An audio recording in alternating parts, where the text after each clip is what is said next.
নমস্কার সবাইকে। আজকে 19 তারিখ, এখন বাজে রাত 8টা 1। তো এখন আমি আছি মধ্যমগ্রামের বিখ্যাত রাসের মেলা এক্সপ্লোর করতে। চলুন, কতটা কি ভালো ভিডিও হবে জানি না, তবে চেষ্টা করব আপনাদেরকে ভালোভাবে এক্সপ্লোর করার। আসুন, রাসের মেলার রাস্তায় কিন্তু ঢুকে গেছি, আর এই দিকে যে বৃষ্টি দেখতে পাচ্ছেন এইটা সংলগ্ন কিন্তু মধ্যমগ্রাম স্টেশন।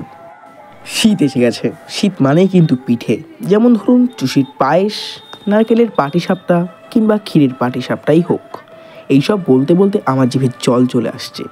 শীতের সন্ধ্যেতে যদি এইসব কেউ হাতে ধরিয়ে দেয়, উফ, সন্ধ্যেটা পুরো জমি ক্ষীর। ছোটোবেলায় যখন মেলায় ঘুরতে আসতাম, সবার প্রথমে এসেই আগে রং বেরঙের ওই বুড়ির চুল কিনতাম, তারপর খেলনার দোকানে গিয়ে বায়না করা, আর বিভিন্ন রাইড তো আছে, সঙ্গে বন্দুক দিয়ে বেলুন ফাটানো কিংবা রিং খেলা তা তো আছেই। আর তার সঙ্গে খাওয়ার লিস্টে পাপড়ি চাট, ভেলপুরি, ফুচকা, মোমো, আরও কত কি।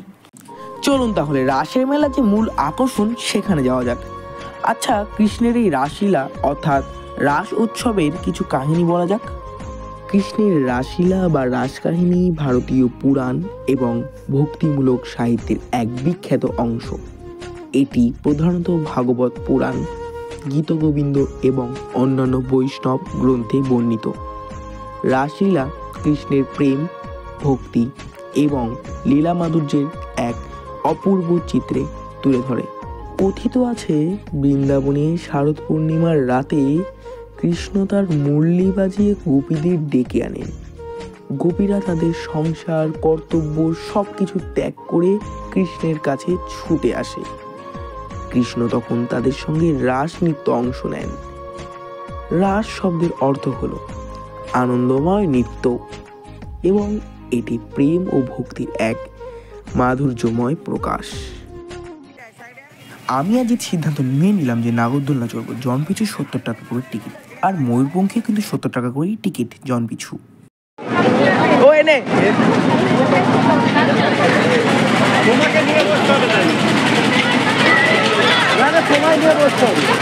ভাই, ওখানে খোলা, ও টিকিট কাটতে গেছে। ভাই পেয়ে গেছিস? ও কিন্তু মনে হচ্ছে পেয়ে গেছি আমরা টিকিট। ভয় লাগছে? আগে একবার চড়েছিস? অনেক চড়েছে, আমিও চড়েছি। চলো, অসুবিধা নেই। চলো গাইস, আগে দেখি উঠে। ভাই এই সিটের নিচে খোলা দেখলাম, আমি সিটের নিচে খোলা দেখলাম। নো প্রবলেম, খুলে পড়ে আমরা তো মরবো না তো? হ্যাঁ, মেডিকেল ইন্স্যুরেন্স করা একদম। ভাই আমার নেই তো, আমার মেডিকেল ইন্স্যুরেন্স নেই। তুমি টপকে যাবো গাইস, কিছু বলছে ভাই, আমি নাকি টপকে যাবো। ঠিক আছে, চলো বসে দেখা হবে। ছেড়ে দিয়েছে ভাই, ও লেটস গো। পুরো মধ্যমগ্রাম শহর দেখা যাচ্ছে। ওটা হচ্ছে মধ্যমগ্রাম স্টেশন, এটা হচ্ছে সুভাষ ময়দান। ঠিক আছে, এ ভাই কেমন লাগছে? তোমরাও আমাদের সঙ্গে এনজয় করতে লাগো, চলো।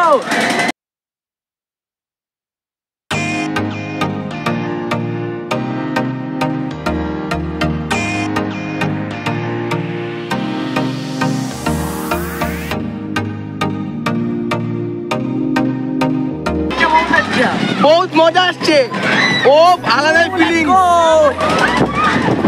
আলাদাই ফিলিং। ঠিক আছে, চলো নিচে নেমে কিছু খাওয়াবো। আপাতত এটা চড়ার ফুল মজাটা আমি নিচ্ছি। নিচে নেমে দেখা যাচ্ছে সবার সাথে তখন করি।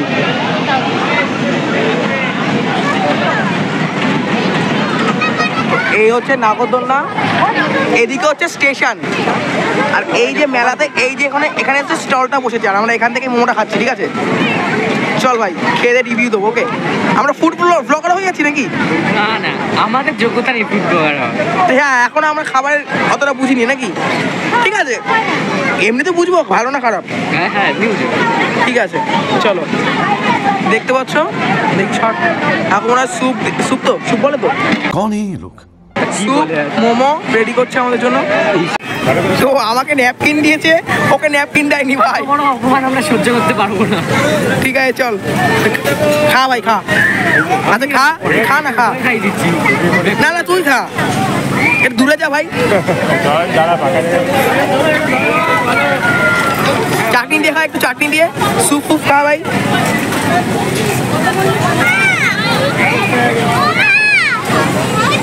কেমন আলটিমেটলি? ভালো তো? তো আলটিমেটলি 5-এ কত? 4.5 দেওয়া যায়। 4 দিচ্ছে, ঠিক আছে আমি খাই, আমার রিভিউটা আমি জানাবো। আপাতত খাই। বেশি নেই।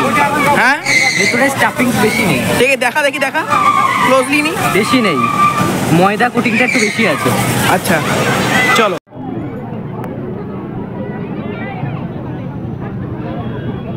খাওয়া যাবে ভাই। ও পাপড়ি চাট খাচ্ছে, 50 টাকা প্লেট, একটাই নিয়েছি, ঠিক আছে। টাকা ভাই, এদিকে টাকা একটু। বাবা ওর কাছে সব ভালো। না না, এটা মোমোর দিয়ে শতগুণে ভালো। আচ্ছা মোমোর থেকে ভালো বলেছে, ঠিক আছে। মেলাতে আমি এটা আসলে এটা মাস্ট ট্রাই, এটা আমি খাই। ও খাবার দিয়ে ভালো। Making process. ভিডিওটা দেখে কেমন লাগলো কমেন্ট বক্সে জানাতে ভুলো না। অবশেষে ভিডিওটা এখানেই শেষ করছি। কতটা কি ভালো করতে পেরেছি জানি না, তবে এই বিচারটা না হয় তোমাদের উপরেই ছেড়ে দিলাম। আবারও দেখা হবে অন্য কোনো ভিডিওতে। ততক্ষণ সবাই ভালো থাকো, সুস্থ থাকো আর নিজের পরিবারের খেয়াল রাখো। আজকের মতন বাই ব্রো।